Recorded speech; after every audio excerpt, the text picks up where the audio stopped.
Today we are blowing up corpses to make tons and tons of gold. Let's get into it. We are looking at another toy today, the SEAT, but this one I think is probably the highest potential gold making toy in Dragonflight. From memory, I think this is the only time where I ever thought a toy had the potential to make millions of gold, but this one seems pretty awesome.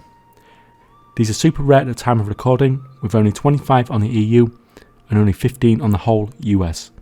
The vast majority of these are listed at 250k plus. Now, because there are so few of them, even some really high population servers still have none of these listed on the auction house at all, and they're not actually really that hard to get once you are set up. Now, this alone is really good, but what's nice here is that I've already seen screenshots going around of people managing to sell this for 250k each, and that's why I think you could potentially make millions off this one, as it doesn't take many of them sales to get you there. How do we get this toy then? To begin with, we need an engineer with maxed out scrapper specialisation skill. The good thing here is that this specialisation is one that buffs your resourcefulness, so that means that no knowledge points here are wasted no matter what. Pretty much any engineering setup, you will eventually want this maxing out once you have enough knowledge points, as it's just increasing the efficiency on what you craft.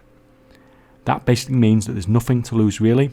If you did this, even without the SEAT toy, it would still be a viable choice.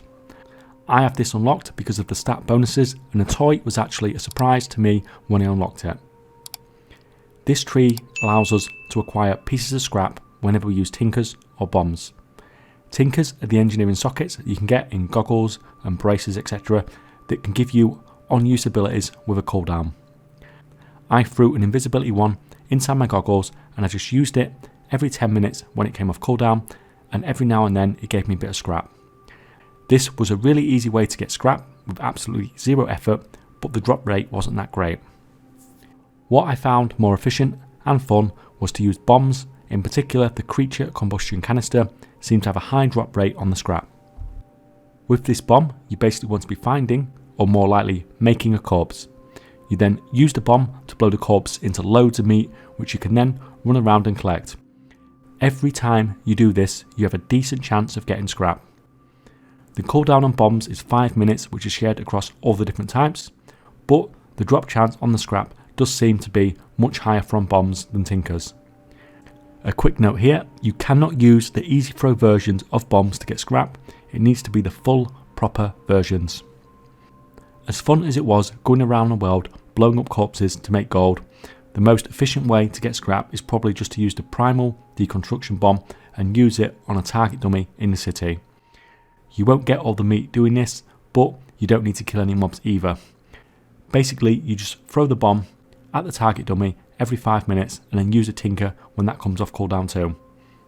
Every time you get 5 scrap, you can use the rummage through scrap ability and pray to the RNG gods. Most of the time you're going to get trash or something of low value, but the toy we are looking after has a reported drop rate of around 5 to 10% every time you rummage. I cannot confirm that, as I haven't done this enough yet to be sure, and I wanted to get this video out to you guys as soon as I could. This one is probably a much more stable market than some of the other things that I've done these sort of videos on before, simply because you need so many engineering knowledge points to be able to set this up, but once it's done, it's all sorted. Anyway, I hope that's helpful. Thanks for watching, and see you next time.